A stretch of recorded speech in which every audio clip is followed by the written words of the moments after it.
Hello student, my name is Mohammad Farman और मैं आप सभी का यूनिक सक्सेस पॉइंट चैनल पर बहुत बहुत स्वागत करता हूं। फ्रेंड्स, आज हम 9th क्लास की बायोलॉजी का पहला चैप्टर के बारे में डिस्कस करेंगे, जिसका नाम है जैव प्रक्रम, जिसको इंग्लिश में बोलते हैं लाइफ प्रोसेस। मतलब जितने भी सजीव लोग हैं, सजीव हैं, चाहे वो जानवर हो, इंसान हो, पेड़ पौधे हो, उनके अंदर कौन कौन से प्रक्रम होते हैं, क्या क्या उनके अंदर क्रियाएं होती हैं और किस आधार पर हम सजीव को सजीव कहते हैं और निर्जीव को निर्जीव कहते हैं। ओके फ्रेंड्स, तो बने रहिए मेरे साथ और मैं आपको इस चैनल पर पूरी साइंस पढ़ाऊंगा। फिजिक्स, केमिस्ट्री, बायोलॉजी तीनों पढ़ाएंगे। पहले हम बायोलॉजी पढ़ेंगे, इसके बाद हम फिजिक्स केमिस्ट्री के बारे में भी डिस्कस करेंगे। ठीक है फ्रेंड्स, आज का टॉपिक शुरू करते हैं हम। पहले चैप्टर का नाम है जैव प्रक्रम, जिसको इंग्लिश में बोलते हैं लाइफ प्रोसेस। इसका पहला टॉपिक है आपका सजीव और निर्जीव। तो जो भी मैं बोलूं आप उसको नोट करते जाइए। मैं आपको साथ ही साथ नोट भी कराता जाऊंगा। उसको आप एक नोटबुक रखिए और पेन रखिए, उसको नोट करते रहिए। पहला टॉपिक है आपका सजीव और निर्जीव। सजीव और निर्जीव। पूरे संसार में कौन सजीव है और कौन निर्जीव है, इसको बताने के लिए बहुत सारी घटनाएं होती हैं जिनके जिनके बेस पर हम डिफाइन कर सकते हैं कौन सजीव है कौन निर्जीव है। हम किसी भी सजीव या निर्जीव में अंतर उनमें होने वाली घटनाओं के आधार पर कर सकते हैं। मतलब कि अगर हम किसी भी चीज को सजीव बोल रहे हैं या निर्जीव बोल रहे हैं, मान लीजिए आपके सामने दो चीजें रख दी जाए, एक उनमें से सजीव हो एक निर्जीव हो, और उसमें से आपको पहचानना है कि कौन सजीव है कौन निर्जीव है, तो कुछ ऐसी घटनाएं होती हैं जिनके आधार पर हम उसको देखकर बता सकते हैं कि वो सजीव है या नहीं है। पहली घटना होती है आपका कि सजीव जो होते हैं वो भोजन करते हैं। जितने भी सजीव हैं वो सारे के सारे क्या होंगे, उन्हें भोजन की आवश्यकता होती है। सजीवों में श्वसन की क्रिया होती है। श्वसन की क्रिया सिर्फ और सिर्फ सजीवों में होती है और सजीव वृद्धि करते हैं। सजीव जो होंगे वो क्या करेंगे, वृद्धि करेंगे, और सजीव जनन करते हैं। सजीव जनन करते हैं, तभी तो संसार में हर एक चीज का वजूद कायम है। हर कोई भी सजीव हो, पहले वो पैदा होता है तो छोटा होता है, उसके बाद उसमें वृद्धि होती रहती है, बढ़ जाता है, फिर एक टाइम बाद जाकर वो विलुप्त हो जाता है, खत्म हो जाता है। लेकिन वो खत्म होने से पहले अपनी संतान को, अपनी अगली पीढ़ी को पैदा कर जाता है। ठीक है, इसे बोलते हैं जनन। तो लिखते हैं सजीव और निर्जीवों में अंतर। हम किसी भी सजीव या निर्जीव में, सजीव या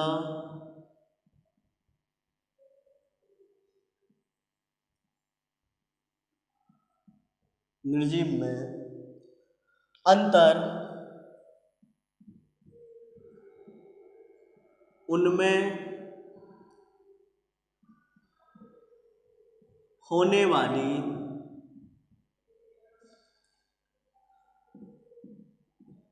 घटनाओं के आधार पर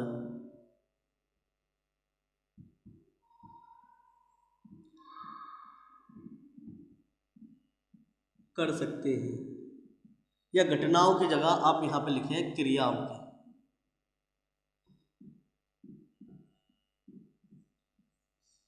हम किसी भी सजीव या निर्जीव में अंतर उनमें होने वाली क्रियाओं के आधार पर कर सकते हैं। जैसे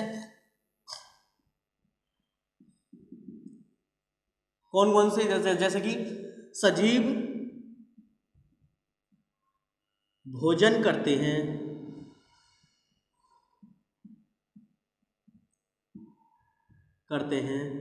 परंतु निर्जीव के लिए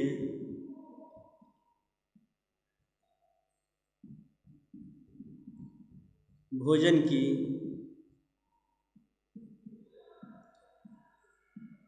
आवश्यकता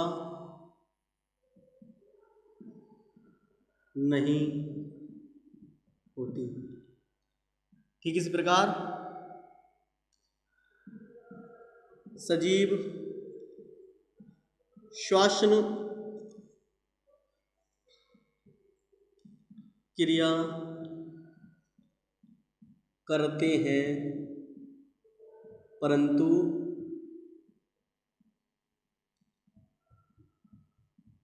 निर्जीव नहीं।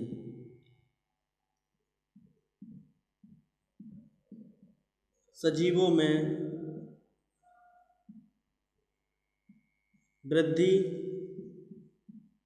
होती है, सजीवों में वृद्धि होती है परंतु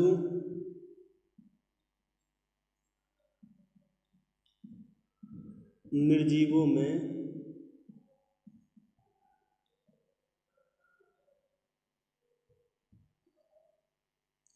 नहीं। सजीव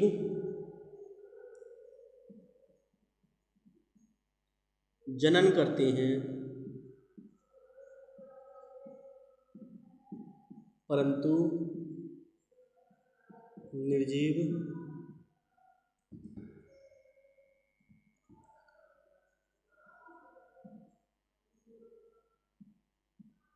नहीं। देखिए फ्रेंड्स, देखिए स्टूडेंट, सजीव और निर्जीव, हम किसी भी सजीव या निर्जीव में अंतर उनमें होने वाली क्रियाओं के आधार पर कर सकते हैं। जैसे सजीव भोजन करते हैं परंतु निर्जीवों के लिए भोजन की आवश्यकता नहीं होती। दुनिया में कोई भी सजीव, चाहे आप इंसान मनुष्य हो, चाहे जानवर हो, चाहे पेड़ पौधे हो, या कोई भी सजीव हो, उसको भोजन की आवश्यकता होती है। नंबर 2, सजीव श्वसन क्रिया करते हैं परंतु निर्जीव नहीं। सजीव जो होंगे वो क्या करेंगे? श्वसन क्रिया करेंगे। ऑक्सीजन उनके ब्लड में जाएगी और ऑक्सीजन ब्लड में जाने के बाद भोजन का ऑक्सीकरण करके उनको ऊर्जा मिलती है। इस क्रिया को बोलते हैं श्वसन क्रिया, और ये सिर्फ और सिर्फ सजीवों के अंदर होती है। और सजीवों में वृद्धि होती है परंतु निर्जीवों में नहीं। जितने भी सजीव होंगे उन सबके अंदर वृद्धि भी होती है और परंतु कोई भी निर्जीव के अंदर वृद्धि नहीं होती है। सजीव जनन करते हैं परंतु निर्जीव नहीं, और सजीव जो होंगे वो जनन भी करेंगे लेकिन निर्जीव जो होगा वो जनन नहीं करेगा। फॉर एग्जाम्पल आप ले लीजिए, आपका कोई एक टेडी बियर है और एक इंसान मनुष्य का बच्चा है। टेडी बियर को देखिए और आप किसी इंसान को देखिए, टेडी बियर को खाने की जरूरत नहीं होती है लेकिन इंसान को जिंदा रहने के लिए खाने की जरूरत होती है। टेडी बियर जो होगा वो आपका श्वसन भी नहीं करेगा, मतलब उसके अंदर श्वसन की क्रिया नहीं होगी, उसे ऑक्सीजन की जरूरत नहीं होती है। लेकिन सजीव को ऑक्सीजन की जरूरत होती है। ऑक्सीजन की जरूरत क्यों होती है? क्योंकि ऑक्सीजन के जरिए ही वो भोजन का ऑक्सीकरण करता है जिससे उसको ऊर्जा प्राप्त होती है। और नंबर 3 पे सजीवों में वृद्धि होती है। सजीव जब पैदा होता है तो छोटा होता है, उसके बाद धीरे धीरे जैसे जैसे समय बीतता जाता है वो उसके अंदर वृद्धि होती है। लेकिन निर्जीव के अंदर अगर कोई निर्जीव वस्तु है, कोई अगर आपकी कोई भी निर्जीव वस्तु है, जैसे कि ये मार्कर वगैरह है, ये टेडी बियर है, या कोई भी निर्जीव है, चेयर वगैरह है, तो वह आपकी जितनी बड़ी आपने उसको बनाया, मैन्युफैक्चर किया है, वो उतनी की उतनी ही रहेगी, लेकिन उसके अंदर कोई भी वृद्धि नहीं होगी। सजीव जनन करते हैं परंतु निर्जीव नहीं। और सजीवों में क्या होता है? सजीव मरने से पहले, अपने खत्म होने से पहले अपने संतान को जन्म दे देते हैं, लेकिन निर्जीवों के अंदर ऐसा नहीं होता है। ठीक है, और भी बहुत सारी चीजें हैं जिसके आधार पर आप बता सकते हैं, देखकर ही बता सकते हैं कि वो सजीव है या निर्जीव। जैसे कि मान लीजिए आप कोई जानवर है वो सो रहा है, या कोई कुत्ता वगैरह सो रहा है, तो आप उसको देखेंगे और देखकर बता सकते हैं कि हाँ सजीव है, क्योंकि वो सोते हुए भी सांस लेता है, और सांस लेता है तो उसका जो बॉडी होती है वो अप डाउन होती है। ठीक है, ओके फ्रेंड्स, इसको नोट कर लीजिए।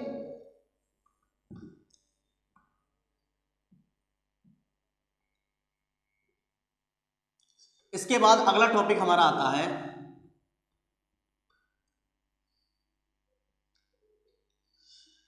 जैव प्रक्रम या जीवन की प्रक्रियाएं।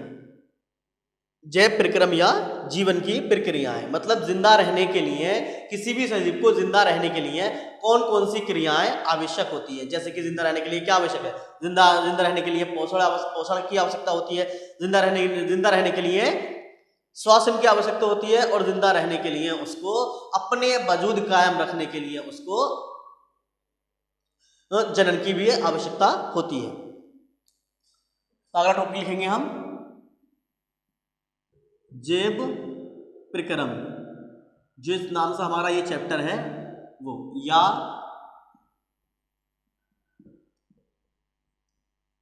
जीवन की प्रक्रियाएं, जिसको इंग्लिश में बोलते हैं लाइफ प्रोसेस। ओके फ्रेंड्स, जैव प्रक्रम क्या होता है? वे सभी प्रक्रियाएं जो किसी सजीव के लिए आवश्यक होती हैं जैव प्रक्रम कहलाती हैं। वो सारी प्रक्रियाएं जो किसी सजीव के लिए आवश्यक है, मतलब उसमें से अगर एक प्रक्रिया भी रुक जाए तो वो सजीव जिंदा नहीं रहेगा, उसकी मृत्यु हो जाएगी। तो वो सारी प्रक्रियाएं क्या कहलाती हैं? आपकी जैव जीवन की प्रक्रियाएं, या उसको जैव प्रक्रम बोलते हैं। तो लिखेंगे इसके अंदर, वे सभी प्रक्रियाएं जो किसी सजीव के लिए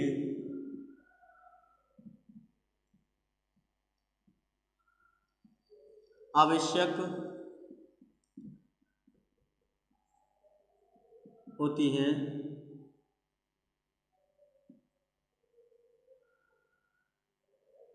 जैव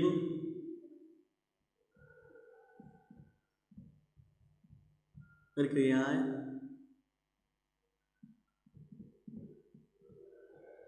कहलाती हैं।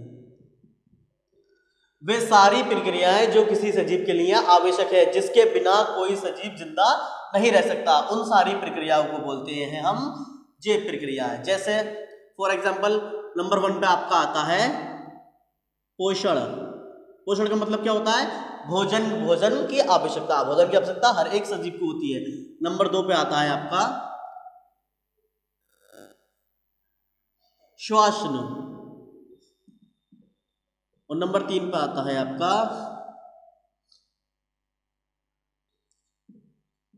वहन। नंबर 4 पे आपका आता है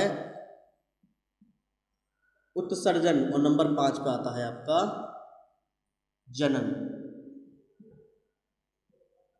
ठीक है, ये 5 प्रक्रिया हैं जो हर एक सजीव के लिए जरूरी है, चाहे वो आपका कोई छोटा सजीव हो या बड़ा सजीव हो, चाहे आपका मनुष्य हो, चाहे कोई जानवर हो, चाहे कोई आपका प्लांट क्यों ना हो, सबके लिए ये पांच प्रक्रियाएं जरूरी है, कंपलसरी है। अगर इसमें से एक भी प्रक्रिया रोक दी जाए, अगर मान लीजिए आप जनन करना बंद कर दे सजीव, तो जनन बंद क्या होगा?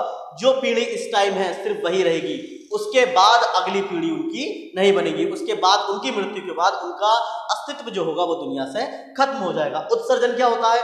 उत्सर्जन का मतलब है जो हमारे शरीर में हमने भोजन किया, भोजन करने के बाद जब हमारे शरीर में जो भी ऐसे पदार्थ बनते हैं जो हमारे बॉडी के लिए हानिकारक होते हैं, उन सबको हमारी बॉडी से बाहर निकालना, ये कहलाता है उत्सर्जन। ठीक है, वहन क्या होता है? जो हमने पोषण किया। सबसे पहले पढ़ते हैं हम पोषण। पोषण क्या होता है? सजीवों द्वारा भोजन करने की प्रक्रिया को बोलते हैं हम पोषण। जो भोजन किया जाता है उसको बोलते हैं पोषण। श्वसन क्या होता है? श्वसन का मतलब होता है ऑक्सीजन के जरिए जब हम सांस लेते हैं तो ऑक्सीजन के जरिए जो भोजन का ऑक्सीकरण होता है उस क्रिया को बोलते हैं श्वसन, जिसके ऑक्सीकरण की वजह से हमें भोजन से क्या मिलती है? हमें भोजन से ऊर्जा मिलती है। नंबर 3 पे आपका आता है वहन।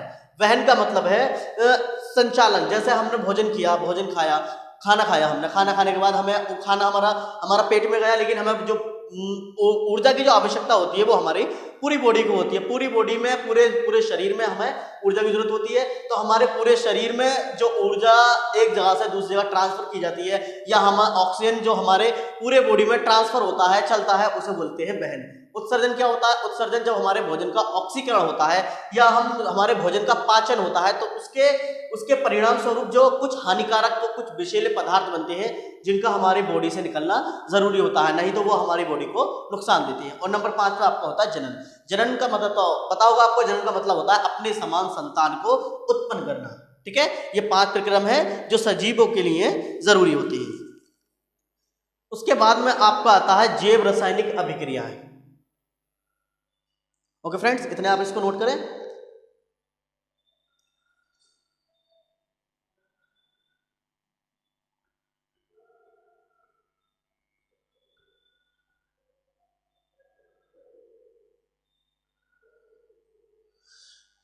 अगला टॉपिक है हमारा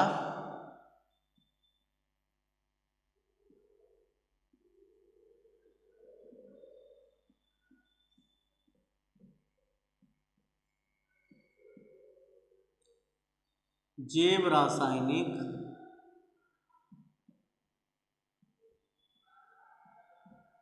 अभिक्रियाएं।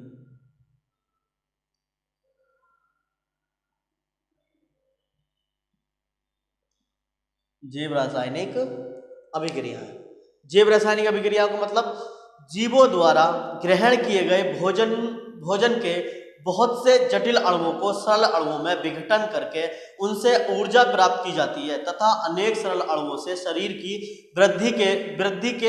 वृद्धि और रखरखाव के लिए आवश्यक जटिल अणुओं का निर्माण जिन अभिक्रियाओं द्वारा किया जाता है जैव रासायनिक अभिक्रियाएं कहलाती हैं।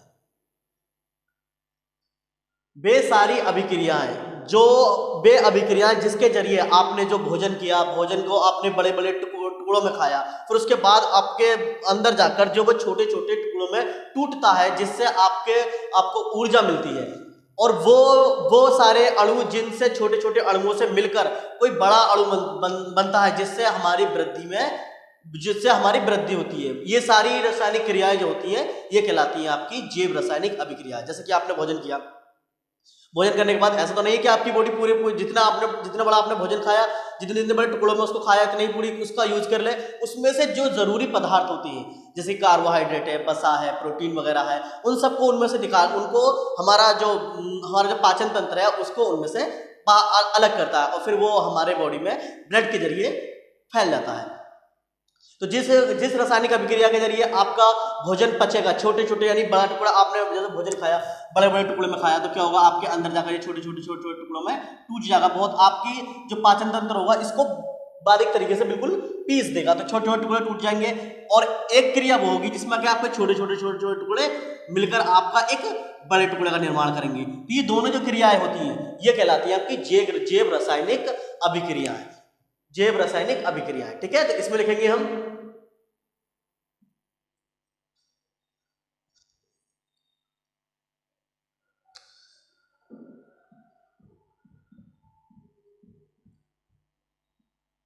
सजीवों द्वारा ग्रहण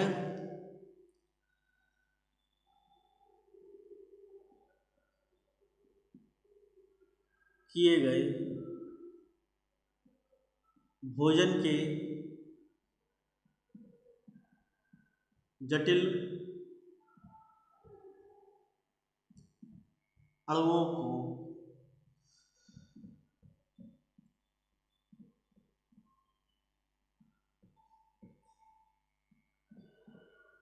सरल अणुओं में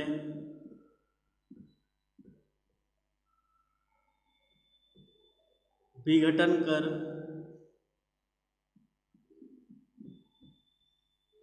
ऊर्जा प्राप्त करने तथा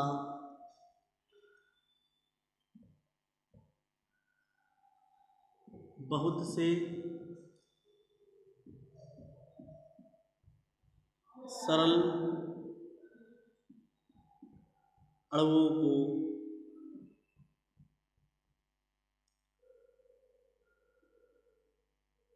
सरल अणुओं से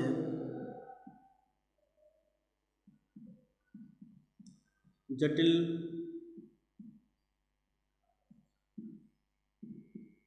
अणुओं का निर्माण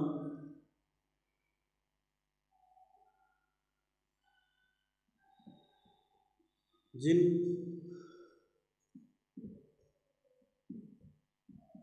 अभिक्रियाओं द्वारा किया जाता है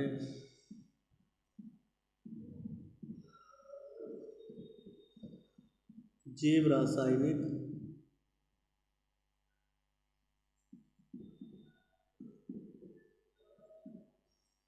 अभिक्रियाएं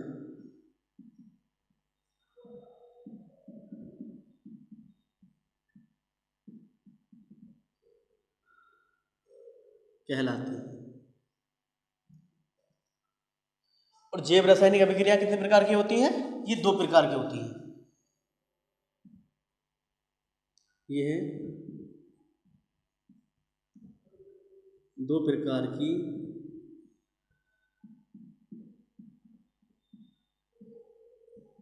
होती है।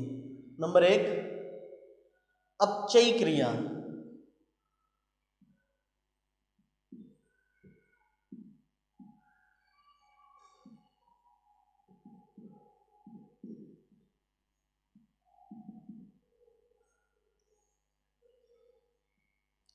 अपचयी क्रिया क्या होती है? इन क्रियाओं में जटिल कार्बनिक अणु सरल अणुओं में टूटते हैं। मतलब वे क्रियाएं जिनमें जटिल कार्बनिक अणु सरल कार्बनिक अणु में टूट जाए उनको बोलते हैं अपचयी क्रिया।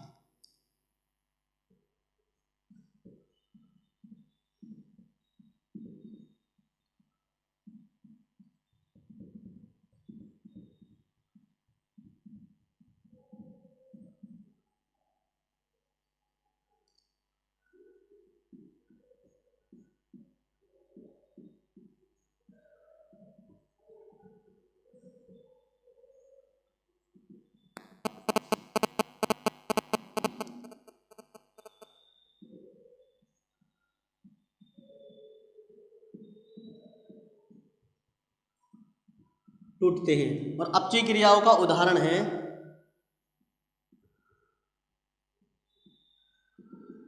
इसका उदाहरण है आपका पाचन और श्वसन। पाचन और श्वसन में क्या होता है? इसमें जटिल कार्बनिक अणु किसमें टूटते हैं? सरल कार्बनिक अणु में। जो आप भोजन करते हैं उसमें जो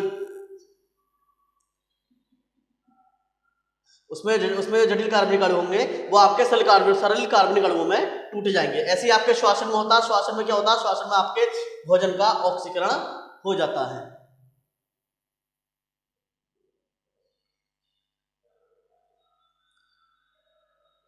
ठीक है। इसके बाद आपका आता है अपचय के बाद आपकी आती है उपचयी क्रियाएं। नंबर 2 पे आपकी आती हैं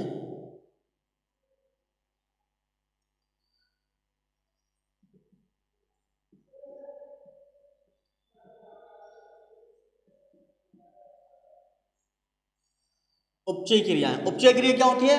वे क्रियाएं जिनके अंदर सरल अणु जुड़कर किसी जटिल अणु का निर्माण करें उनको बोलते हैं उपचयी क्रियाएं। इन क्रियाओं में सरल कार्बनिक अणुओं से जटिल अणुओं का निर्माण होता है। क्या होगा इन क्रियाओं के अंदर?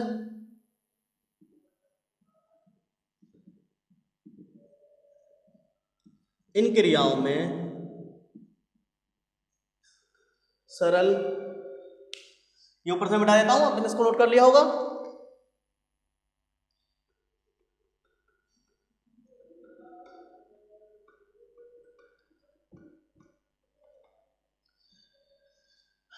इन क्रियाओं में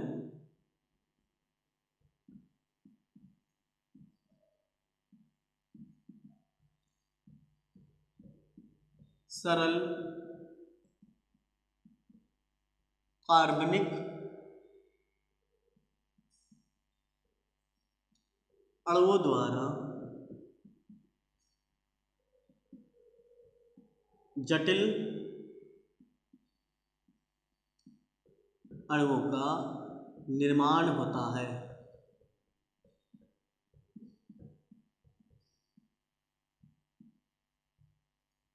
जैसे कि उदाहरण के लिए देखें, आपके अंदर जो न्यूक्लिक अम्ल बनता है,